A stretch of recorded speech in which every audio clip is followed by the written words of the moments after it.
ಈ ಟೈಮಲ್ಲೇ ಈ ಫಾದರ್ ಅನ್ನೋ ಫಿಲಮ್ ಮಾಡಿದ್ರಿ, ಡಿಫ್ರೆಂಟ್ ಎಕ್ಸ್ಪೀರಿಯನ್ಸ್ ಅಲ್ಲ, ಅದ್ರ ಬಗ್ಗೆ ಏನಾದ್ರು ಹೇಳ್ಬೇಕು ಅಂತ. ಅಲ್ಲ, ನಾನು ಇನ್ನು ಫಾದರ್ ಆಗ್ತೀನಿ ಅಂತ ಗೊತ್ತಿರಲಿಲ್ಲ, ಅವಾಗ ಸೈನ್ ಮಾಡಿದ ಸಿನಿಮಾ ಇದು. ಫಾದರ್ ಆಗ್ತೀನಿ ಅಂತ ಗೊತ್ತಾಗ್ಲೇ ಸಿನಿಮಾ ಮಾಡಿದ್ದು. ಅದಕ್ಕೂ ಮುಂಚೆ ನಾನು ಕಮಿಟ್ ಆಗಿತ್ತು, ಅದಾದ್ಮೇಲೆ ಫಾದರ್, ಆಮೇಲೆ ಅಲ್ಲಿ ಕಮಿಟ್ ಆಗಿತ್ತು. ಇದೇನಾದ್ರು ಶಕುನ ಆಯ್ತಾ ಫಾದರ್ ಅಂತ ಹೇಳಿದ ತಕ್ಷಣ? ಹೌದು, ಆ್ಯಕ್ಚುಲಿ ಐ ಥಿಂಕ್ ಒಂದು 2 months, 1.5 months ಗ್ಯಾಪ್ ಅಷ್ಟೇ ಅದು. ಸೊ ರೀಲ್ಗೂ but what is the difference between reel and real ನಿಮ್ಗೆ ಅನಿಸ್ತಾ ಇದೆ? ಅದಿನ್ನೂ ನನಗೆ ಎಕ್ಸ್ಪೀರಿಯನ್ಸ್ ಇನ್ನೂ ಈಗ ಸ್ಟಾರ್ಟ್ ಆಗಿದೆ ಫಾದರ್ದು, ಬಟ್ ಇದು ಈ ಸಿನಿಮಾದಲ್ಲಿ ಜಾಸ್ತಿ ಎಕ್ಸ್ಪೀರಿಯನ್ಸ್ ಆಗುತ್ತೆ. ಅಂದರೆ ನನಗೆ ಇನ್ನೂ ನನ್ನ ಮಗಳ ಜೊತೆ ಅಷ್ಟು ಟೈಮ್ ಸ್ಪೆಂಡ್ ಮಾಡೋಕ್ಕೆ ಸಿಕ್ಕಿಲ್ಲ. ನಾನು ಕಂಟಿನ್ಯೂ ಶೂಟ್ ಮಾಡ್ತಾ ಇರೋದ್ರಿಂದ ಆಮೇಲೆ ಆಸಲ್ಲಿದ್ದಾರೆ. So now you are a bachelor ಅಂತ ಅನ್ಬೇಕಲ್ಲ? Right no bachelor. ಅದೇ ಓಕೆ. ಹಾಗಾದ್ರೆ ಚಂದ್ರು ಅವ್ರಿಗೆ ಸರ್, ಅಂದರೆ ನಮಸ್ಕಾರ. ನೀವು ತಂದೆ, ಈ ಫಿಲಮ್ ಪ್ರೊಡ್ಯೂಸ್ ಮಾಡಿದ್ರಾದ್ರೂ ಈ ಫಿಲಮ್ ಒಂದು ಫಾದರ್ ಅಂತ ಹೆಸರಿಟ್ಟು ಅದ್ರ emotions, there is lot of emotions behind this. ಇದ್ರ ಬಗ್ಗೆ ನೀವೇನೇನು ಹೇಳಬೇಕು ಅಂತ? ನನಗೆ ಈ ಕತೆ ಲೈನ್ ಕೇಳಿದ ತಕ್ಷಣ ರಾಜಮೋಹನ್ ಇಮಿಡಿಯೇಟ್, ಅವ್ರು ಯಾರೂ ಗೊತ್ತಿಲ್ಲ, ನನಗೇನು ಗೊತ್ತಿಲ್ಲ, ಕಂಟೆಂಟ್ ಯಾವಾಗಲೂ ಇಷ್ಟ ಆಗೋದು. ಇದಕ್ಕೆ ಭಾಷೆ, ರಾಜ್ಯ, ಜನ ಇವೆಲ್ಲವೂ ಅಲ್ಲ, ಒಂದು ಒಳ್ಳೆ ಕತೆ ಕೊಡಬೇಕು ನಮ್ಮವ್ರಿಗೆ, ನಮ್ಮ ಜನಕ್ಕೆ ಅನ್ನೋದು ನನ್ನ ಆಸೆ. ನನಗೆ ಒಂದು ತಾಜ್ ಮಹಲ್, ಚಾರ್ಮಿನಾರ್ ಕೇಳಿದ ತಕ್ಷಣ ಹೆಂಗೆ ಅನಿಸುತ್ತೆ, ಲೈನ್ ಕೇಳಿದ ತಕ್ಷಣ ಹಂಗೆ ಅನ್ನಿಸ್ತು. ಇಮಿಡಿಯೇಟ್ ಅವ್ರನ್ನ 1 ವರ್ಷ ಕೂರಿಸಿದ್ದೀನಿ. ಅವ್ರು ನನ್ನ ಏನು ಅಂದ್ಕೊಂಡ್ರೆ ಗೊತ್ತಿಲ್ಲ. ಆಮೇಲೆ ನಾನು ನಾಗಭೂಷಣ್ ಅವ್ರು ಹೇಳಿದಾಗೆ ನನ್ನ ಕೆಲಸಗಳ ಮಧ್ಯೆ, ನನ್ನ ಸಿನಿಮಾ ಸ್ಟಾರ್ಟ್ ಆಗೋ ಕೆಲಸಗಳ ಮಧ್ಯೆ ಸಾಕಷ್ಟು ಸಮಯ ಇದಕ್ಕೆ ಹಾಕಿದ್ದೀನಿ. ಅವ್ರ ಜೊತೆ ನಿಂತು ಅವ್ರು ಹೇಳ್ದಂಗೆ ನಿಜಕ್ಕೂ ಅವ್ರಿಗೆ ಒಂದು ಅಸಿಸ್ಟೆಂಟ್ ಆಗೇನೆ. ಅಂದರೆ ನನಗೆ ನನ್ನ ಸಿನಿಮಾ ಇದು, ನನ್ನ ಸಿನಿಮಾ ಗೆಲ್ಬೇಕು. ಯಾಕಂದ್ರೆ ನಾನು ನಾಳೆ ಚಂದ್ರು ಸಿನಿಮಾ ಅಂತ ನೋಡ್ತಾರೆ. ಹಾಗಾಗಿ ಅವ್ರಿಗೆ ತುಂಬ ಸಪೋರ್ಟ್ ಮಾಡಿ ಒಂದು ಒಳ್ಳೆ ಪ್ರಾಡಕ್ಟ್ ಕೊಡೋಕ್ಕೆ ಟ್ರೈ ಮಾಡಿದ್ದೀನಿ.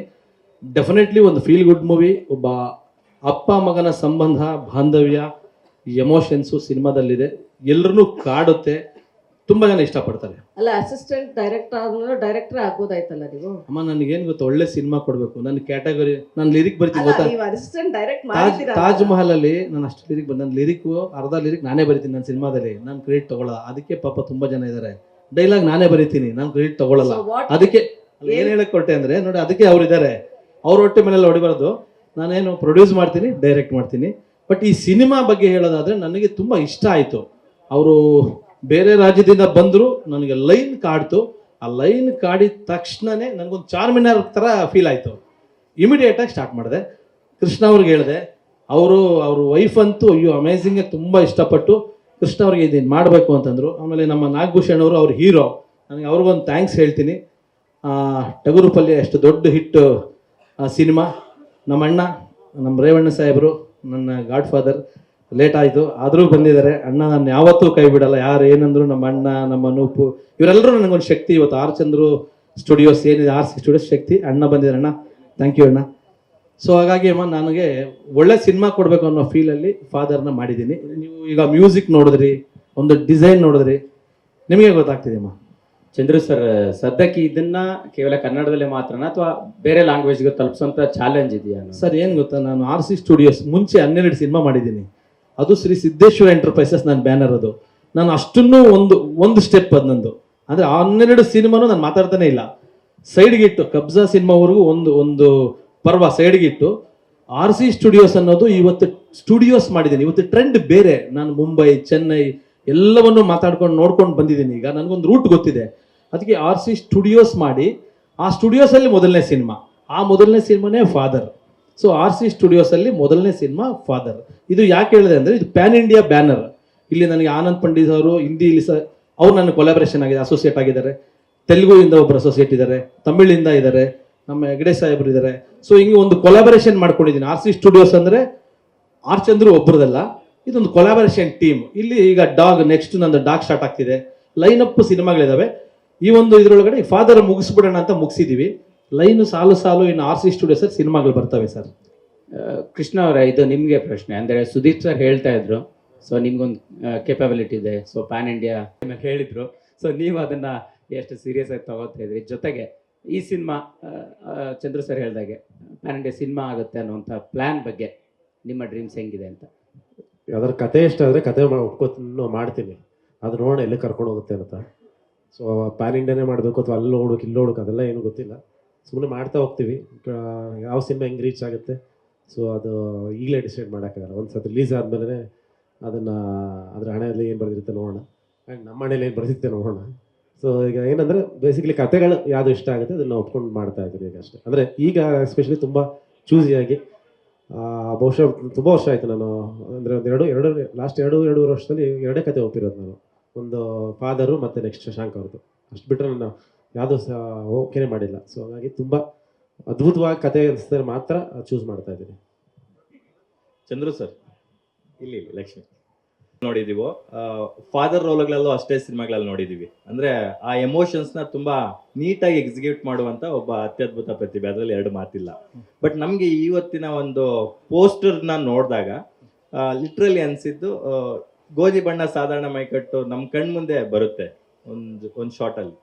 ಸೊ ಆ ಎಮೋಷನ್ಸ್ಗೂ ಈ ಎಮೋಷನ್ಸ್ಗೂ ಏನಾದರೂ ವೇರಿಯೇಷನ್ಸ್ ಇರುತ್ತಾ ಅಥವಾ ಕಂಪ್ಲೀಟ್ಲಿ ಡಿಫ್ರೆಂಟ್ ಆಗಿ ಏನು? ಸರ್, ಚಾರ್ಮಿನಾರ್ ಸಿನಿಮಾ ಮಾಡಿದ್ನಲ್ಲ, ನೀವು 96 ಸಿನಿಮಾ ನೋಡಿ, ಮ್ಯಾಕ್ಸಿಮಮ್ ಇದೆ. ಹಂಗಂತ ಅದು ಬೇರೆ ಇದು ಬೇರೆ ಇರೋದೇ ನಿಮ್ಗೆ ಗೊತ್ತಲ್ವ ಸರ್ ಎಷ್ಟು ಕತೆಗಳಿದೆ ಅಂತ. ಈ ಕಂಪ್ಲೀಟ್ಲಿ ಯಾವುದೇ ಸಿನಿಮಾಗೂ ಇದು ಸಂಬಂಧ ಇಲ್ಲ. ಟೋಟಲ್ ಇವತ್ತಿನ ಟ್ರೆಂಡು, ಇವತ್ತಿನ ಝೋನರ್ ಸಿನಿಮಾ ನಾವು ಯಾವುದಕ್ಕೂ ಹೋಲಿಕೆ ಮಾಡೋಂಗಿಲ್ಲ. ಖಂಡಿತ ಎಲ್ಲರನ್ನೂ ಕಾಡಿಸುತ್ತೆ ಸರ್. ನಿಜವಾಗಿ ಒಬ್ಬ ಅಪ್ಪನ ಪ್ರೀತಿಸೋರ್ನ, ನಿಜವಾಗಿ ಅಪ್ಪ ಮಗನ ಪ್ರೀತಿಸೋರ್ನ ಇವರಿಬ್ಬರು ಥಿಯೇಟ್ರಿಗೆ ಅಪ್ಪ ಮಗ ಇಬ್ಬರು ಈ ಸಿನಿಮಾ ನೋಡು ಅಂತೇಳಿ ಕರ್ಕೊಂಡ್ಬರ್ತಾರೆ. ಓಕೆ ಸರ್, ನಿಮ್ಗೆ ಇನ್ನೊಂದು ಪ್ರಶ್ನೆ. ನಮ್ಮ ನಾಗಭೂಷಣ್ ಅವರನ್ನ RC ಸ್ಟುಡಿಯೋಸ್ ಬ್ಯಾನರ್ ನೋಡಿ ಬಂದ್ರ ಅಥವಾ ಕೃಷ್ಣ ಅವ್ರಿಗೋಸ್ಕರ ಬಂದ್ರ ಅಥವಾ ಅಮೃತ ಅಯ್ಯಂಗರ್ಗೋಸ್ಕರ ಬಂದ್ರ ಅಂತ? ಅದು ಅವ್ರು ಹೇಳ್ತಾರಂತೆ ಸರ್.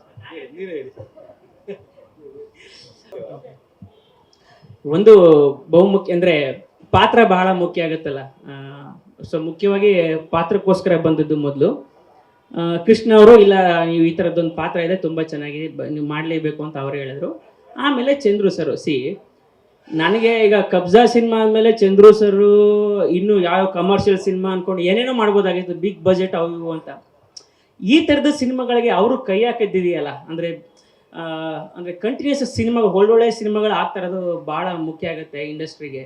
ಸೊ ಈ ನಿಟ್ಟಿನಲ್ಲಿ ಈ ಪ್ರಯತ್ನ ಚಂದ್ರು ಸರ್ ಅವ್ರದ್ದು ಬಹಳ ಮುಖ್ಯವಾದ್ದು ಅಂತ ನಾನು ನಂಬಿದ್ದೀನಿ.